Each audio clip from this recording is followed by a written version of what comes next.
Hi hello welcome to gossip girls. Let's spill some hot tea. ഇന്ന് നമ്മൾ സംസാരിക്കാൻ പോകുന്നത് ഇപ്പോൾ സോഷ്യൽ മീഡിയയിൽ വൈറലായിക്കൊണ്ടിരിക്കുന്ന ഒരു വീഡിയോയെ പറ്റിയാണ്. നിങ്ങൾ പലരും അത് കണ്ടിട്ടുണ്ടാകും.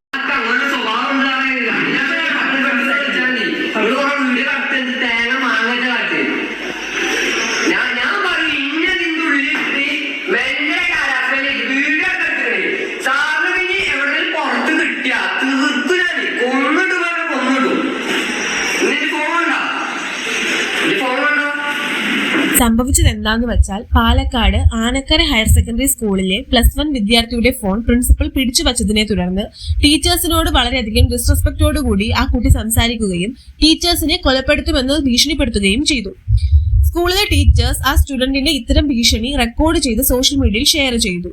ഇപ്പോൾ സോഷ്യൽ മീഡിയയിൽ ഈ ഒരു വീഡിയോ ചർച്ചകളിലേക്ക് വഴിവെച്ചിരിക്കുകയാണ്. മിക്ക സ്കൂളുകളിലുമുള്ള ഒരു റൂളാണ് സ്കൂൾ ക്യാമ്പസുകളിൽ മൊബൈൽ ഫോൺ കൊണ്ടുവരാൻ പാടില്ല എന്നത്. And as A student rules പാലിക്കേണ്ടത് അവരുടെ ഡ്യൂട്ടിയാണ്. പക്ഷേ റൂൾസ് വയലേറ്റ് ചെയ്തുകൊണ്ട് ഈ കുട്ടി ഫോൺ സ്കൂളിൽ കൊണ്ടുവരികയും അത് പ്രിൻസിപ്പൽ എടുത്തു വയ്ക്കുകയും ചെയ്തു. പക്ഷേ നോർമലി ഒരു സ്റ്റുഡന്റ് ബിഹേവ് ചെയ്യുന്നത് പോലെ മേ ബി ടീച്ചേഴ്സിനെ കൺവിൻസ് ചെയ്യാനോ അല്ലെങ്കിൽ എന്തെങ്കിലും ജെന്യൂൻ റീസൺ കൊണ്ടാണ് ഫോൺ കൊണ്ടുവന്നതെങ്കിൽ അത് അവരെ അറിയിക്കാനോ അതുമല്ലെങ്കിൽ പാരന്റ്സിനെ അറിയിക്കുകയോ ചെയ്യാം.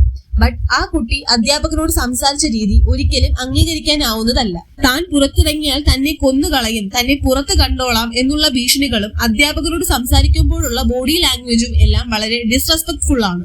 ഇതുകൂടാതെ ടീച്ചേഴ്സ് എന്നെ ഹരാസ് ചെയ്തു എന്ന രീതിയിൽ ചൈൽഡ് വെൽഫെയർ കംപ്ലൈന്റ് ചെയ്യുമെന്നും ഈ കുട്ടി ടീച്ചേഴ്സിനെ ഭീഷണിപ്പെടുത്തുന്നുണ്ട്. ജെന്യുവിനായ എക്സ്പ്ലോയിറ്റേഷൻ നേരിടുന്ന കുട്ടികളെ പ്രൊട്ടക്ട് ചെയ്യാൻ വേണ്ടിയാണ് നമ്മുടെ നാട്ടിൽ ചൈൽഡ് വെൽഫെയർ അതോറിറ്റീസ് ഉള്ളത്. പക്ഷേ ഇത്തരത്തിൽ ആ റൈറ്റ്സിനെ മിസ്യൂസ് ചെയ്യുന്നത് ജെന്യുവിൻ കേസസിന്റെ വിശ്വാസ്യത കൂടിയാണ് ഇല്ലാതാക്കുന്നത്. നമുക്ക് അറിവ് പകർന്നു തരുന്ന ടീച്ചേഴ്സിനെ റെസ്പെക്ട് ചെയ്യുക എന്നത് നമ്മുടെ കൾച്ചറിന്റെ പാർട്ടാണ്. ആൻഡ് ഫോറിൻ കൺട്രീസിൽ ഇത്തരത്തിൽ ടീച്ചേഴ്സിനെ റെസ്പെക്ട് ചെയ്യുന്ന ഒരു കൾച്ചർ ഇല്ല. പക്ഷെ അറിവ് പറഞ്ഞു തരുന്ന ടീച്ചേഴ്സിനെ ബഹുമാനിക്കുക തന്നെ വേണം. ഇവിടെ അവരുടെ മുമ്പിൽ തൊഴുകൈയോടെ നിൽക്കണം, പറയുന്ന എന്തും കേൾക്കണം എന്നല്ല ഞാൻ പറയുന്നത്. ടീച്ചേഴ്സ് മനുഷ്യർ തന്നെയാണ്. മനുഷ്യരുടേതായ എല്ലാ പോരായ്മകളും അവർക്കുമുണ്ട്. ടീച്ചേഴ്സ് റോങ് ആയിട്ടുള്ള പല സിറ്റുവേഷൻസും നമ്മൾ മുമ്പ് കണ്ടിട്ടുണ്ട്. പക്ഷേ സംസാരിക്കുമ്പോൾ മെയിൻറ്റെയിൻ ചെയ്യേണ്ട ബേസിക് മാനേഴ്സ് ഉണ്ട്. ഇവിടെ ആ കുട്ടിയുടെ ആറ്റിറ്റ്യൂഡ്, ബോഡി ലാംഗ്വേജ്, ഉപയോഗിച്ച വേർഡ്സ് എല്ലാം 2 പോസിബിലിറ്റീസ് ആണ് പറയുന്നത്.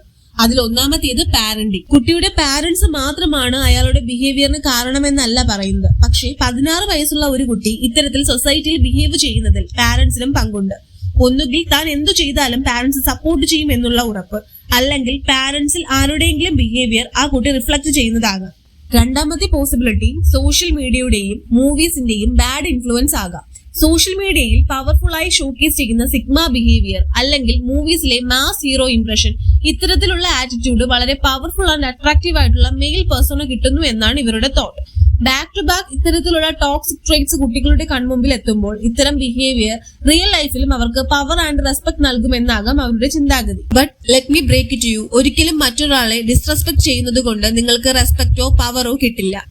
ഇത്തരം ബിഹേവിയേഴ്സ് ഷോക്കേസ് ചെയ്യുന്ന കുട്ടികൾക്ക് പ്രോപ്പർ കൗൺസിലിംഗും ഒരു റിയാലിറ്റി ചെക്കും നൽകുന്നത് വളരെ നന്നായിരിക്കും. കൂടാതെ ഇവരുടെ പാരന്റ്സും കെയർഫുൾ ആയിരിക്കണം.